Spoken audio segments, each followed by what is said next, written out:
80대, 90대에도 혼자 걷고 병원 대신 여행을 다니며 자식들보다도 더 활발하게 사는 분들이 많습니다. 도대체 비결이 뭘까요?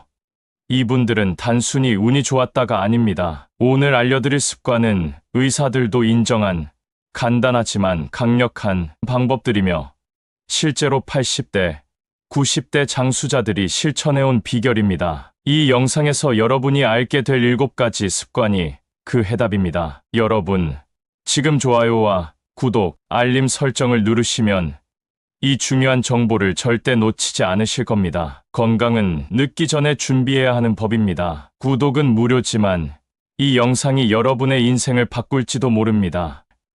여러분, 많은 분들이 나이가 들수록 건강에 대해 걱정이 늘어납니다. 하지만 실제로는 우리가 생각하는 것보다 훨씬 더 많은 고령자들이 여전히 활발하게 활동하고 있다는 사실 알고 계셨나요? 80대, 90대에도 자식들보다 더 건강하게 사는 사람들은 단순히 운이 좋았다는 이유만으로 그렇게 된 것이 아닙니다. 그들이 실천하는 작지만 강력한 습관들이 있습니다. 그리고 이 습관들은 누구나 따라 할 수 있는 간단한 것들입니다. 사실 많은 사람들이 60대부터는 몸이 약해지고 병원과 가까워지는 게 당연하다고 생각합니다. 나이가 들면 원래 그래, 이렇게 말하며 스스로를 위로하죠. 그런데 여러분, 이건 완전히 잘못된 통념입니다. 건강은 나이가 문제가 아닙니다. 나쁜 습관이 문제입니다. 오히려 60대 이후야말로 건강을 유지할 수 있는 중요한 시기입니다. 지금 여러분이 이 영상을 보고 있다는 것 자체가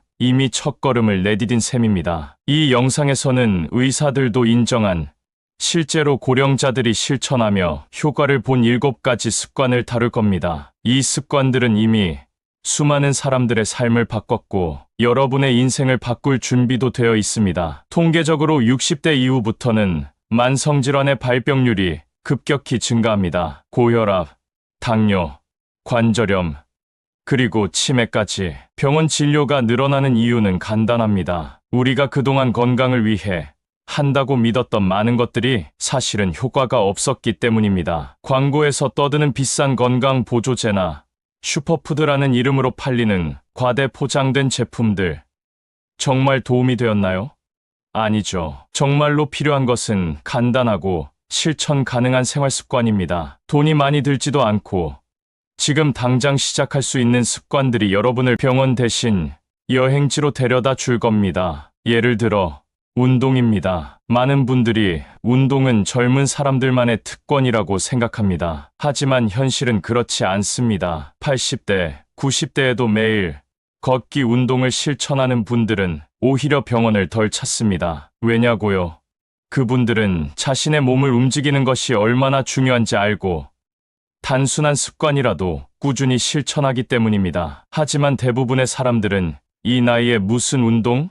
이라고 생각하며 소파에 눕습니다. 이렇게 생각하는 순간 건강은 그만큼 더 멀어집니다. 또 다른 예로 식단 관리를 생각해 봅시다. 건강 프로그램이나 광고에서는 비싼 슈퍼푸드를 먹으라고 권하지만 정작 진짜 장수자들은 이런 걸 먹지 않습니다. 그들은 오히려 단순하고 전통적인 음식을 고집합니다. 김치, 된장국, 현미밥 같은 평범한 식단이죠. 이 평범함 속에 진짜 건강 비법이 숨겨져 있습니다. 중요한 것은 뭘 더 먹느냐가 아니라 뭘 줄이느냐입니다. 지나치게 많은 설탕, 소금, 그리고 기름진 음식을 줄이는 것만으로도 건강은 눈에 띄게 좋아집니다. 이제부터 이 영상에서는 이런 검증된 습관들을 하나씩 소개할 겁니다. 여러분이 지금까지 몰랐던, 그러나 정말로 효과가 입증된 간단한 습관들입니다. 그리고 이 습관들은 오늘부터 여러분도 쉽게 따라 할 수 있는 것들입니다. 여러분이 병원 대신 공원에서 시간을 보내고 약 봉투 대신 여행 가방을 들고 다닐 수 있는 날이 머지않았습니다. 자, 아직도 고민하고 계신가요? 지금 여러분 앞에 놓인 선택은 간단합니다. 이 영상을 끝까지 보고 여러분의 인생을 바꿀 수 있는 첫걸음을 내딛느냐, 아니면 지금까지의 잘못된 습관을 반복하며 병원과 약에 의존하는 삶을 살 것이냐입니다. 이 결정이 여러분의 10년, 20년 후의 삶을 완전히 바꿀 수 있습니다. 자, 그렇다면 지금부터 진짜 장수하는 사람들만이 알고 있는 7가지 습관을 차례대로 알아봅시다. 이 간단한 습관들이 여러분의 건강을 책임질 것입니다. 준비되셨나요? 이제 시작합니다. 여러분, 첫 번째 습관은 매일 걷기 운동입니다. 이 나이에 무슨 운동이냐? 라고 생각하시는 분들도 많으실 겁니다. 하지만 걷기 운동만큼 간단하면서도 강력한 건강 비법은 없습니다. 80대, 90대에도 병원 대신 공원을 걷는 사람들이 바로 그 증거입니다. 그들은 힘들고 복잡한 운동을 하지 않습니다. 그저 매일 꾸준히 걷기만 합니다. 이 간단한 습관 하나로 무릎 통증과 허리 문제를 예방할 수 있습니다. 여기서 중요한 점은 꾸준함입니다. 많은 분들이 운동을 시작하겠다고 결심하지만 하루 이틀 하다 포기하고 맙니다. 운동은 한 번에 많이 하는 것보다 매일 조금씩 하는 것이 더 효과적입니다. 특히 걷기 운동은 근육량 유지와 면역력 강화에 큰 도움이 됩니다. 걷기만으로도 우리 몸의 혈액순환이 개선되고 관절의 유연성이 높아집니다. 통계에 따르면 70대 이상 고령자 중 걷기 운동을 꾸준히 실천한 사람들은 그렇지 않은 사람들에 비해 심장질환 발생률이 50% 이상 낮았습니다. 단순히 오래 사는 것만이 아니라 더 건강하고 활기찬 삶을 살 수 있다는 겁니다. 그런데도 여러분은 이 나이에 무슨 운동이야 라는 생각을 계속할 건가요? 여러분, 하루 30분씩이라도 걷는다면 골다공증과 근감소증을 예방할 수 있습니다. 특히 무릎 통증이 두려워서 걷기를 꺼려하는 분들이 많습니다. 하지만 걷지 않으면 오히려 무릎 관절이 더 약해지고 통증이 심해질 뿐입니다. 의사들도 걷기가 가장 좋은 치료법이라고 말할 정도로 걷기의 중요성을 강조합니다. 자, 그럼 어떻게 시작하면 좋을까요? 무리하게 시작할 필요는 없습니다. 처음에는 집 근처를 15분 정도 산책하는 것부터 시작하세요. 조금씩 시간을 늘려가며 30분 걷기를 목표로 삼으시면 됩니다. 걷기 운동은 단순히 건강만 챙기는 게 아닙니다. 걷다 보면 머리가 맑아지고 스트레스가 줄어들며 긍정적인 생각을 할 여유도 생깁니다. 반론이 있을 수 있습니다. 걷는 게 무릎에 부담이 될 텐데 차라리 쉬는 게 낫지 않나요?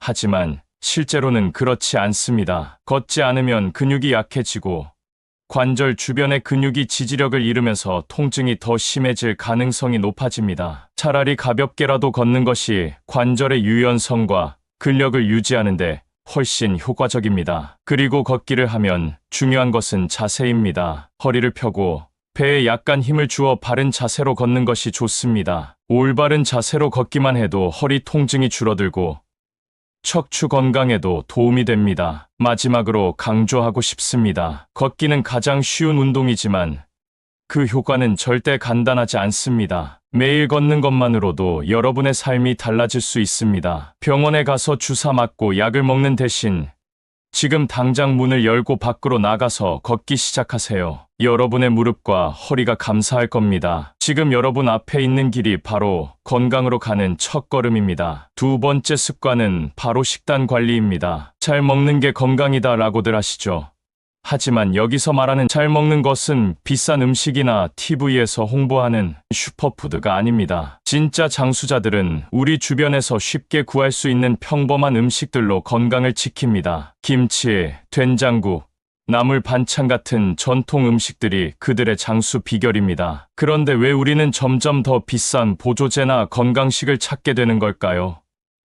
그 이유는 간단합니다. 광고와 상술에 속고 있기 때문입니다. 의사들도 말합니다. 불필요한 건강 보조제에 의존하지 말고 단순한 식단으로 돌아가라. 진짜 중요한 것은 뭘 더 먹느냐가 아니라 해로운 음식을 줄이는 것입니다. 설탕, 소금, 기름진 음식들이 바로 여러분의 건강을 갉아먹는 주범들입니다. 통계를 보면 한국인의 당뇨병 발병률은 50대 이후부터 급격히 증가합니다. 그 이유 중 하나가 바로 과도한 당 섭취입니다. 특히 흰쌀밥과 설탕이 많이 들어간 음식들은 우리의 혈당을 급격히 올려 당뇨와 심혈관 질환의 위험을 높입니다. 여러분, 단순히 맛있다는 이유로 설탕이 듬뿍 들어간 음료나 간식을 계속 드시겠습니까?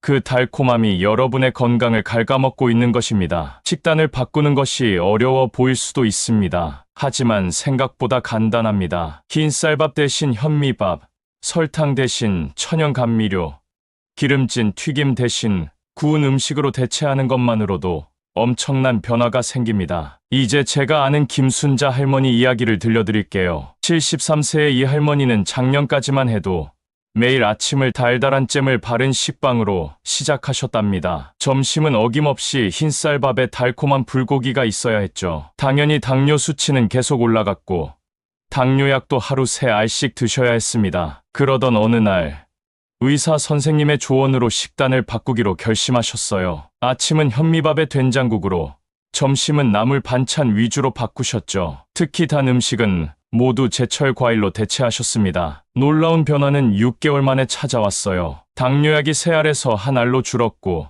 체중도 5kg이나 빠졌습니다. 가장 기뻤던 건 무릎 통증이 눈에 띄게 줄어 이제는 매일 산책도 즐기신다고 하더라고요. 또 다른 사례로 우리 동네 황할아버지 이야기를 해볼까요? 85세의 이 어르신은 40년 넘게 구멍가게를 운영하셨습니다. 바쁜 일상 속에서 편의점 도시락과 라면으로 끼니를 해결하셨고 심한 고혈압 때문에 쓰러질 뻔한 적도 여러 번 있었죠. 3년 전 아들 며느리와 함께 살게 되면서 식단이 완전히 바뀌었습니다. 매일 아침 현미밥에 된장국, 제철 나물 반찬으로 식사하시게 됐죠. 처음엔 맛없다며 투정을 부리셨지만 지금은 외식할 때마다 집밥이 최고라고 말씀하십니다. 혈압약은 절반으로 줄었고 매일 아침 동네 한 바퀴를 도시는 걸음걸이가 마치 20대 청년 같다며 주변 분들이 놀라워합니다. 여러분, 이 사례들을 보면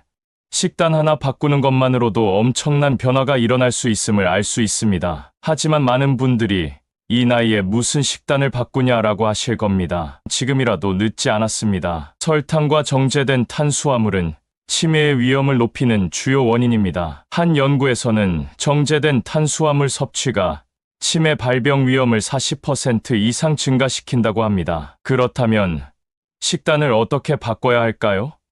첫째, 단 음식 줄이기입니다. 단맛의 즐거움이 치매와 당뇨의 고통을 대신할 수는 없습니다. 대신 맛있으면서도 건강한 간식으로 바꿔보세요. 견과류, 제철 과일, 천연 요거트가 좋은 대안입니다. 둘째, 염분 섭취 줄이기입니다. 짠 음식은 혈압을 높이고 심장병과 뇌졸중의 위험을 높입니다. 하루에 소금 1스푼만 줄이는 것만으로도 큰 변화가 생깁니다. 셋째, 현미밥과 전통 음식으로의 전환입니다. 김치, 된장국, 나물 반찬 같은 단순한 식단이 가장 강력한 식단입니다. 여러분, 비싼 보조제나 화려한 슈퍼푸드에 의존하지 마세요. 진짜 건강은 단순한 식단, 전통적인 식사 습관에서 나옵니다. 오늘 저녁부터라도 흰쌀밥 대신 현미밥, 튀김 대신 구운 음식, 설탕 대신 천연 감미료를 선택해 보세요. 이 작은 변화가 여러분의 혈압,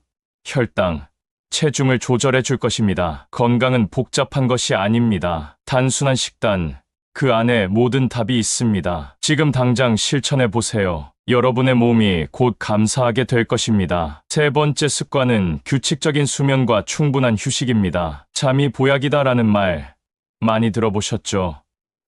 이 말이 그냥 전해지는 속담이 아니라 과학적으로도 증명된 사실입니다. 그런데 많은 분들이 나이가 들면서 불면증과 수면 부족에 시달립니다. 50대 이후부터는 수면의 질이 점점 떨어지고 특히 60대, 70대에 이르면 깊은 잠을 자는 것이 어려워집니다. 하지만 여러분, 건강하게 장수하는 분들은 규칙적인 수면 습관을 가지고 있습니다. 이들은 늦잠이나 불규칙한 낮잠 대신 일정한 시간에 잠들고 일정한 시간에 일어나는 생활 습관을 유지합니다. 여러분이 아침에 피곤하고 하루 종일 졸음이 쏟아진다면 수면 부족을 의심해 보셔야 합니다. 수면 부족은 단순히 피곤한 것을 넘어 면역력 저하, 혈압 상승, 심장병 위험 증가와 밀접하게 관련이 있습니다. 특히 충분한 수면을 취하지 못하면 치매 발병 위험도 크게 높아집니다. 연구에 따르면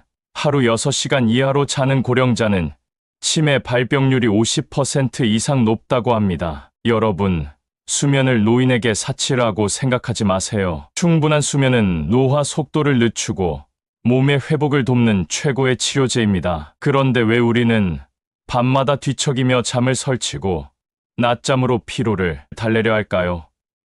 그 이유는 대부분 잘못된 생활 습관 때문입니다. 잠들기 전에 TV나 스마트폰을 오래 사용하는 것이 그 대표적인 예입니다. 파란색 빛은 우리 뇌를 각성시키고 잠들기 어려운 상태로 만듭니다. 70대 이후 고령자분들이 불면증을 겪는 가장 큰 이유 중 하나가 바로 이 전자기기 사용입니다. 이제 실제 사례를 하나 들려드릴게요. 김영자 할머니는 78세로 불면증 때문에 몇 년 동안 고생하셨습니다. 매일 새벽 2시까지 TV를 보다가 겨우 잠들곤 하셨죠. 아침마다 피곤함에 지쳐 일어났고 낮잠으로 피로를 달래려다 보니 밤에는 다시 잠이 오지 않았습니다. 그러다 한 의사의 권유로 잠들기 1시간 전부터 모든 전자기기 사용을 중단하기로 결심하셨습니다. 대신 책을 읽고 따뜻한 차 한 잔을 마시며 몸을 편안하게 만들었죠. 놀랍게도 불면증은 한 달 만에 사라졌고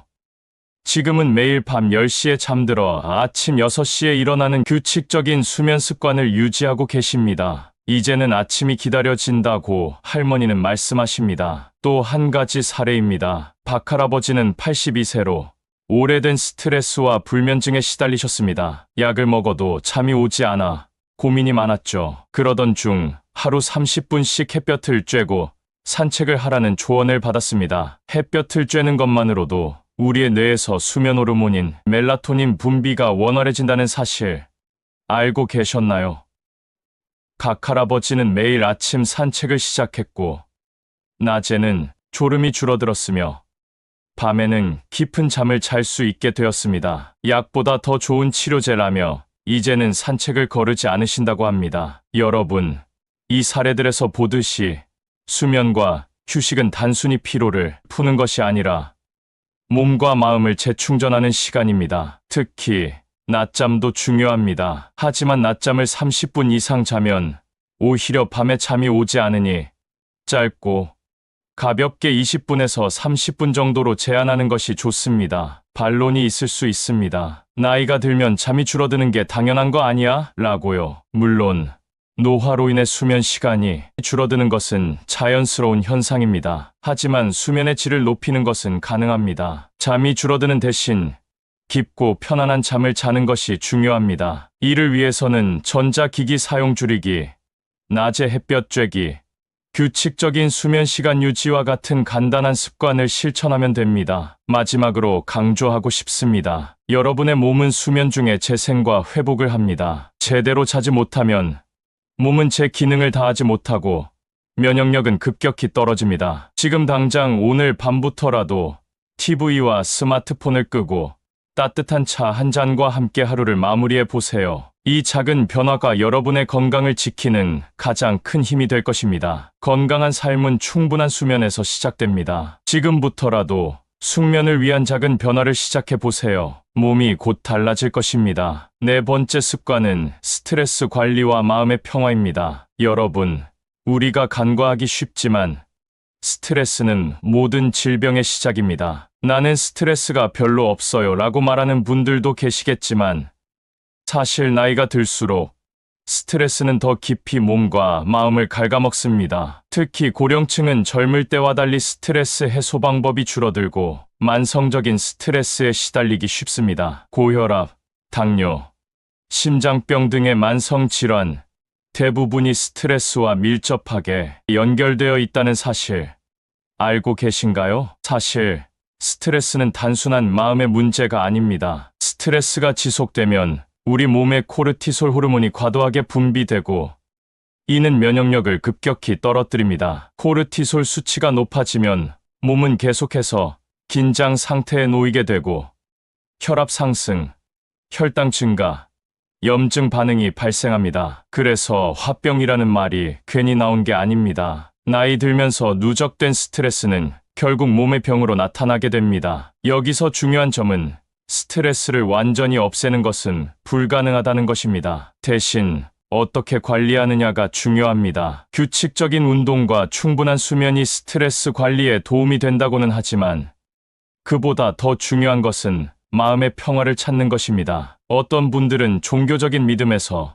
또 어떤 분들은 취미 활동에서 마음의 평화를 찾습니다. 여기서 한 가지 사례를 들려드릴게요. 이영자 할머니는 76세로 60대 후반까지도 스트레스 때문에 고생을 많이 하셨습니다. 자식들의 문제, 재정적인 걱정, 건강 문제 등으로 잠도 제대로 못 주무셨죠. 그러다 우연히 명상과 호흡법을 배우게 되셨습니다. 처음엔 이게 무슨 도움이 되겠어 라고 생각하셨지만 꾸준히 실천하면서 놀라운 변화를 경험하셨습니다. 매일 아침 10분씩 눈을 감고 깊게 호흡하며 명상을 하신 이후 할머니는 더 이상 사소한 일에 예민해지지 않으셨고 혈압도 안정되기 시작했습니다. 마음이 편안해지니 몸도 따라 편해졌다고 하시며 지금도 하루도 빠짐없이 명상을 실천하고 계십니다. 또 다른 예로 김종수 할아버지는 80세로 젊은 시절에는 사업 실패로 큰 스트레스를 받으셨던 분입니다. 그 스트레스가 쌓이고 쌓여 심장병까지 앓게 되셨죠. 그러던 중 할아버지는 우연히 동네에서 시작된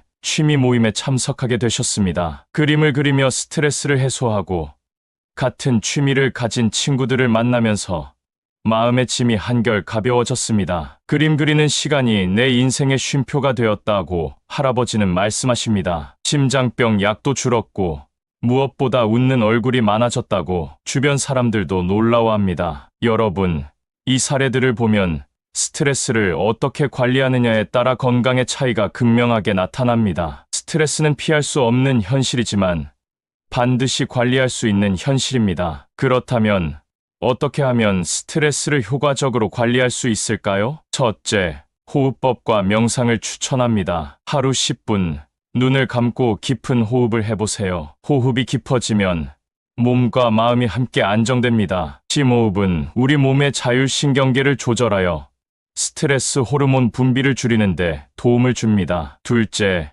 취미 생활을 시작해보세요. 새로운 취미는 뇌를 자극하고 부정적인 생각을 차단하는 데 효과적입니다. 무언가에 집중하다 보면 스트레스는 자연스럽게 줄어들게 됩니다. 새로운 취미를 시작하라니 나이 들어서 뭘 새로 배운다는 게 쉽겠냐라고 생각할 수도 있습니다. 하지만 바로 이런 생각이 여러분을 지치고 고립되게 만드는 함정입니다. 나이가 들수록 더 필요합니다. 새로운 시도는 뇌에 활력을 불어넣고 오랜 시간 쌓인 스트레스의 새로운 출구가 되어줍니다. 지금이라도 작은 것부터 시도해보세요. 아무리 사소해 보여도 그 하나가 여러분의 일상에 신선한 바람을 불러일으킬 수 있습니다. 마지막으로 스트레스를 줄이는데 도움이 되는 간단한 방법 하나를 더 알려드리겠습니다. 바로 자연 속에서 시간을 보내는 것입니다. 연구에 따르면 숲속을 걷거나 자연 경관을 보는 것만으로도 스트레스 호르몬 수치가 크게 감소한다고 합니다. 그게 무슨 효과가 있겠어? 라고 생각할 수 있지만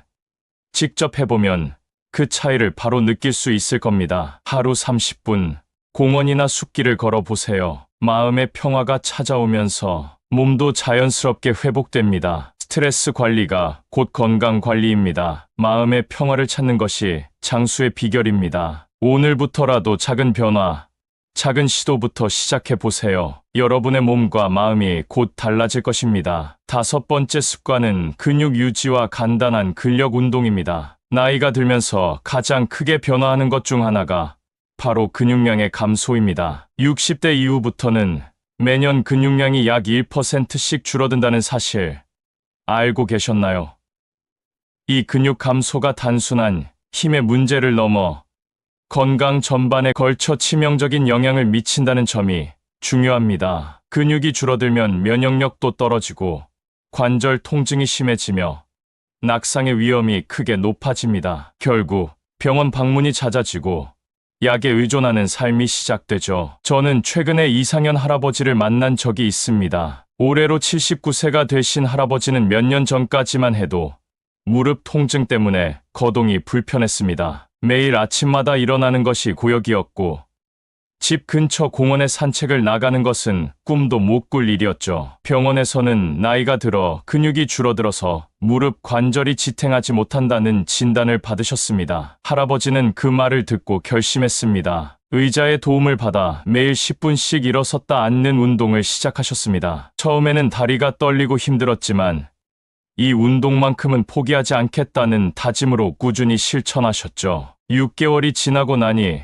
무릎 통증이 현저히 줄어들고 지금은 하루에 1시간씩 공원 산책을 즐기고 계십니다. 할아버지는 이제는 무릎이 내 몸을 든든하게 받쳐주는 느낌이라며 환하게 웃으셨습니다. 또 한 분, 박순자 할머니의 이야기를 해볼까요?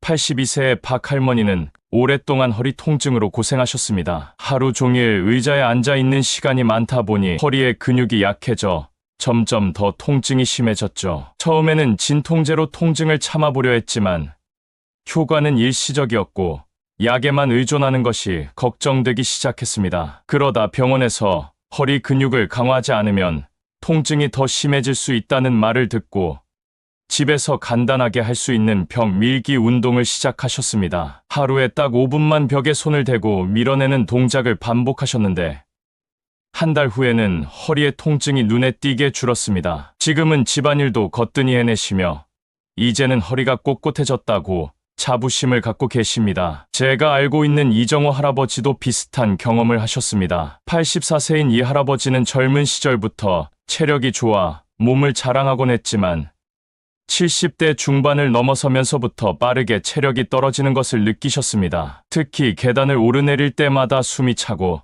다리에 힘이 없어 걱정이 많으셨죠. 그러다 친구의 권유로 계단 오르기 운동을 시작하셨습니다. 처음에는 2층을 오르는 것도 버거웠지만 매일 조금씩 늘려가며 현재는 한 번에 5층을 오르내리십니다. 할아버지는 이제는 숨이 차지 않고 계단 오르는 것이 오히려 즐겁다고 하십니다. 이 운동 덕분에 혈압이 안정되고 혈당 수치도 정상 범위로 돌아왔습니다. 이 사례들처럼 근육을 유지하는 것은 절대 복잡하거나 힘든 일이 아닙니다. 나이가 들수록 근육량이 줄어드는 것은 자연스러운 현상입니다. 하지만 이 자연스러운 현상에 맞서기 위해 간단한 운동 습관을 가지는 것이 중요합니다. 특히 고령자분들께서 무리하지 않고 쉽게 따라 할 수 있는 의자 스쿼트, 벽밀기 운동, 가벼운 스트레칭 같은 운동들이 효과적입니다. 많은 분들이 이렇게 말할 수 있죠. 나이 들어서 운동한다고 뭐가 달라지겠어.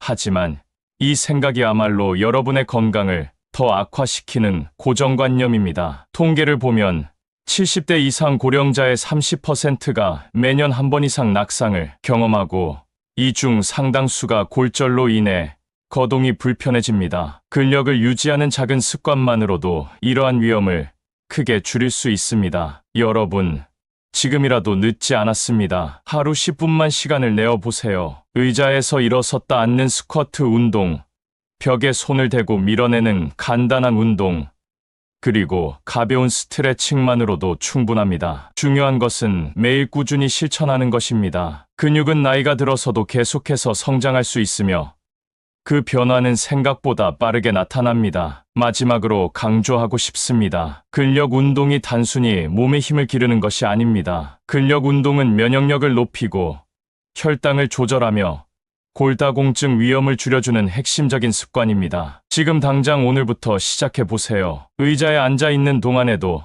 다리를 들어 올려 근육을 움직이는 작은 운동부터 시작해보세요. 작은 움직임이 큰 변화를 만듭니다. 이 작은 변화가 여러분의 삶을 더 건강하고 활기차게 만들어 줄 것입니다. 6번째 습관은 발효식품 섭취와 장 건강 관리입니다. 여러분, 장은 제2의 뇌라고 불릴 만큼 우리 몸에서 중요한 역할을 합니다. 특히 나이가 들수록 장 건강이 면역력의 핵심이 됩니다. 장 속에 서식하는 유익균이 면역세포와 소통하며 온몸의 건강을 조절하는데 장내 유익균의 균형이 깨지면 소화 문제, 변비, 설사, 그리고 만성 염증까지 유발할 수 있습니다. 문제는 나이가 들수록 장내 유익균의 수가 급격히 줄어든다는 것입니다. 특히 60대 이후에는 장의 기능이 떨어지고 변비나 소화불량에 시달리는 분들이 많습니다. 하지만 여러분, 이 문제를 해결하는 방법은 생각보다 간단합니다. 바로 발효식품입니다. 김치, 된장, 요구르트 같은 발효식품들은 프로바이오틱스를 풍부하게 포함하고 있어 장내 유익균의 성장을 돕습니다. 제가 최근에 만난 김명자 할머니 이야기를 해볼게요. 김 할머니는 83세로 오랫동안 심한 변비로 고생하셨습니다. 약을 먹어도 효과가 오래 가지 않고 매일 아침 화장실에서 보내는 시간이 길어졌죠. 할머니는 나이가 드니 다 그렇다며 체념하셨지만 한 의사의 권유로 매일 아침 김치와 요구르트를 드시기 시작했습니다. 처음엔 이게 무슨 도움이 되겠어 라며 반신반의하셨지만 꾸준히 섭취한 지 한 달쯤 되자 변비가 눈에 띄게 개선되었습니다. 속이 편안해지니 기분도 좋아지고 아침이 기다려진다고 할머니는 말씀하십니다. 또 한 가지 사례를 들려드릴게요. 이종필 할아버지는 78세로 평소에 고기를 즐겨 드시는 분이었습니다. 하지만 고기 위주의 식단 때문에 소화불량이 잦았고 식사 후에는 항상 속이 더부룩하셨죠. 그러던 중 할아버지는 건강검진에서 장의 환경이 좋지 않다는 결과를 받으셨습니다. 의사에게 발효식품 섭취를 권유받은 할아버지는 매일 된장국과 요구르트를 추가하기로 했습니다. 처음엔 이런 걸로 내 속이 편해질까 라며 의심했지만 2달 후에는 소화가 훨씬 원활해졌고 더부룩함이 사라졌습니다. 할아버지는 이제는 고기를 먹어도 소화가 잘 되고 식사 후 속이 편안하다고 하시며 크게 만족하고 계십니다. 여러분, 발효식품은 단순히 맛을 더해주는 것이 아닙니다. 장의 유익균을 활성화하고 면역력을 높이는 강력한 도우미입니다. 장이 건강하면 소화가 원활해질 뿐만 아니라 염증이 줄어들고 몸 전체가 건강해집니다. 특히 김치나 된장 같은 전통 발효식품은 프로바이오틱스가 풍부하여 장내 미생물 균형을 바로잡아 줍니다. 여기서 반론이 있을 수 있습니다. 발효식품은 짜고 자극적이라 건강에 해로울 수 있지 않나? 물론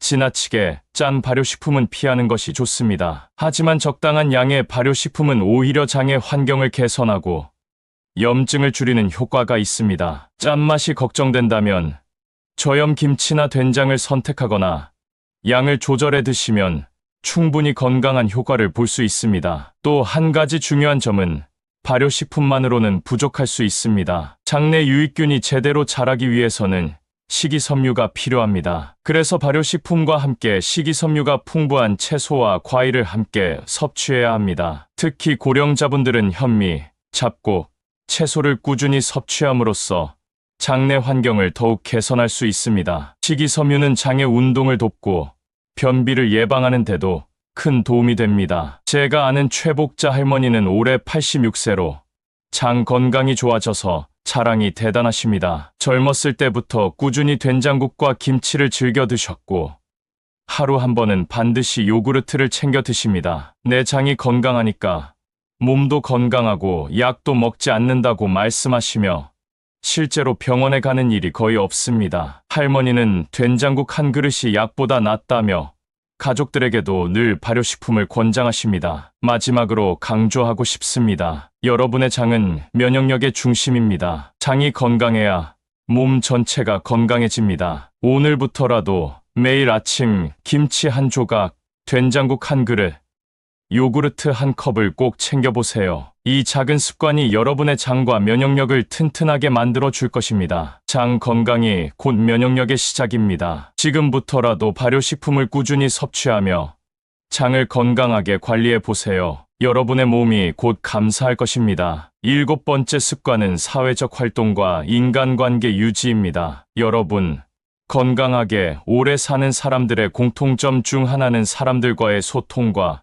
관계 유지입니다. 나이가 들수록 사회적 활동이 줄어들고 혼자 있는 시간이 많아지기 마련입니다. 그런데 이 고립된 생활이야말로 건강에 치명적이라는 사실 알고 계신가요? 고령층의 경우 외로움과 고립감이 심장병, 치매, 우울증의 위험을 크게 높이는 원인이 됩니다. 반대로 활발하게 사람들과 어울리는 분들은 더 건강하고 행복한 삶을 살고 있습니다. 저는 몇 년 전 노인복지관에서 자원봉사를 하면서 참 인상적인 할아버지를 만난 적이 있습니다. 김영식 할아버지인데 올해 90세이십니다. 할아버지는 젊은 시절 사업 실패 후 오랜 시간 혼자 지내며 외로움과 우울증에 시달리셨습니다. 그러다 우연히 복지관에서 운영하는 서예 교실에 참여하게 되었는데 이 경험이 그의 삶을 완전히 바꿔놓았습니다. 처음엔 사람들 앞에서 글씨 쓰는 게 부끄러웠다고 하시지만 이제는 매주 친구들과 만나 글씨를 쓰며 즐거운 시간을 보내고 계십니다. 할아버지는 이 서예 교실이 내 인생의 새로운 시작이었다며 여전히 열정적으로 활동하고 계십니다. 또 한 번은 최재순 할머니를 만났습니다. 85세인 최할머니는 남편을 잃고 혼자 지내며 깊은 외로움에 빠져 있었습니다. 처음엔 집 밖으로 나가는 일조차 두려워하셨지만 이웃 주민의 권유로 동네에서 시작된 차 마시는 모임에 참석하게 되었습니다. 할머니는 사람들 앞에서 말하는 게 어색했다며 웃으셨지만 지금은 매주 모임에서 친구들과 웃고 떠드는 시간이 가장 행복하다고 하십니다. 할머니는 이제는 집에 혼자 있는 시간보다 친구들과 함께 있는 시간이 더 소중하게 느껴진다고 말씀하시며 모임을 빠뜨리는 일이 없습니다. 여러분, 이렇게 사회적 활동은 단순한 여가 생활이 아닙니다. 이것은 정신적,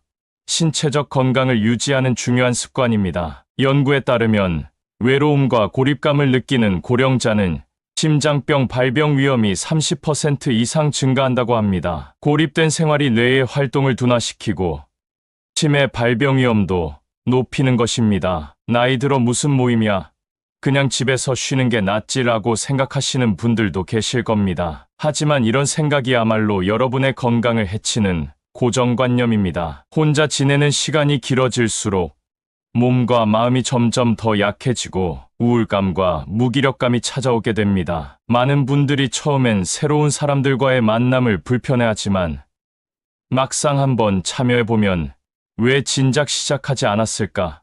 라는 생각을 하게 됩니다. 마음의 벽을 허물고 새로운 관계를 시작해 보세요. 또 한 가지 중요한 점은 사회적 활동은 단순한 사교 이상의 의미를 가집니다. 사람들과의 교류는 삶의 의미와 목적을 되찾는데 큰 도움이 됩니다. 나이가 들수록 이제는 내 역할이 없다는 생각이 들기 쉬운데 이는 건강에 악영향을 미칩니다. 하지만 새로운 모임에 참여하고 친구들과 이야기를 나누는 것만으로도 삶의 활력을 되찾을 수 있습니다. 제가 자주 방문하는 공원에는 매일 아침 스트레칭 모임이 열립니다. 처음엔 그저 운동을 위해 모이는 줄 알았지만 실제로는 동네 할머니, 할아버지들이 모여 함께 웃고 떠들며 하루를 시작하는 작은 축제 같은 시간이었습니다. 서로 얼굴만 봐도 힘이 난다며 웃으시는 모습은 마치 젊은 친구들처럼 활기찹니다. 이 모임에서 만난 할머니는 혼자 집에 있으면 병이 생길 것 같다며 매일 공원에 오는 것이 건강 유지의 비결이라고 말씀하십니다. 여러분, 사람들과의 소통과 교류는 건강을 지키는 가장 강력한 무기입니다. 오늘부터라도 작은 모임에 참여해 보세요. 동네 공원에서 시작되는 간단한 스트레칭 모임, 복지관에서 열리는 취미 수업, 친구들과의 차 한 잔, 이 모든 것이 여러분의 몸과 마음을 건강하게 만들어 줄 것입니다. 사회적 활동은 건강한 삶의 열쇠입니다. 혼자만의 시간이 많아질수록 몸과 마음이 병들기 쉽습니다. 반대로 사람들과의 교류가 많아질수록 삶의 활기가 넘쳐납니다. 오늘부터라도 작은 모임에 나가 보세요. 여러분의 인생이 한층 더 활기차고 건강해질 것입니다. 네 번째, 스트레스 관리입니다. 우리 모두가 스트레스를 피할 수는 없지만 스트레스를 어떻게 관리하느냐가 건강을 좌우합니다. 명상이나 심호흡 같은 간단한 방법도 좋고 취미 활동을 통해 스트레스를 풀어보는 것도 좋은 방법입니다. 다섯 번째, 근력 운동과 근육 유지입니다. 근육은 단순한 힘의 문제가 아닙니다. 근육이 줄어들면 면역력이 약해지고 관절 통증이 생기며 낙상의 위험이 커집니다. 의자 스쿼트나 벽 밀기 운동처럼 간단한 근력 운동으로 근육을 유지해 보세요. 여섯 번째, 발효식품 섭취와 장 건강 관리입니다. 김치, 된장, 요구르트 같은 발효식품은 여러분의 장내 유익균을 활성화하고 면역력을 강화해 줍니다. 장 건강이 곧 면역력의 시작이라는 사실을 기억하시고 오늘부터라도 발효식품을 꼭 챙겨 드세요. 마지막으로 사회적 활동과 인간관계 유지입니다. 사람들과의 교류는 정신적, 신체적 건강을 지키는 강력한 무기입니다. 외로움은 우리의 건강을 갉아먹는 독과 같습니다. 작은 모임이나 간단한 대화라도 여러분의 삶에 새로운 활력을 불어넣어 줄 것입니다. 이제 중요한 질문이 하나 남아 있습니다. 여러분은 이 7가지 습관 중 몇 가지를 실천하고 계신가요?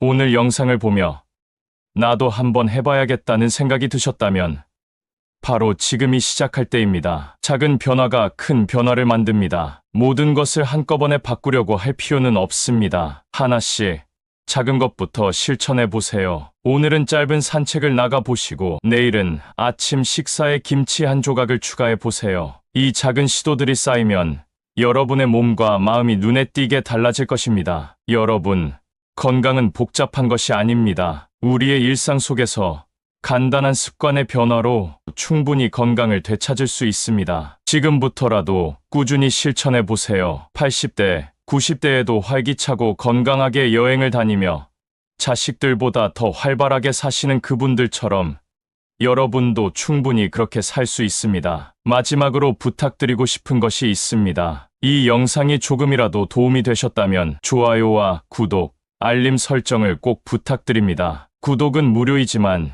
이 영상이 여러분의 삶을 바꿀 수도 있습니다. 앞으로도 더 좋은 건강 정보를 계속해서 전해드리겠습니다. 여러분의 건강하고 활기찬 노년을 응원합니다. 오늘부터 실천해보세요. 여러분의 몸이 곧 감사하게 될 것입니다.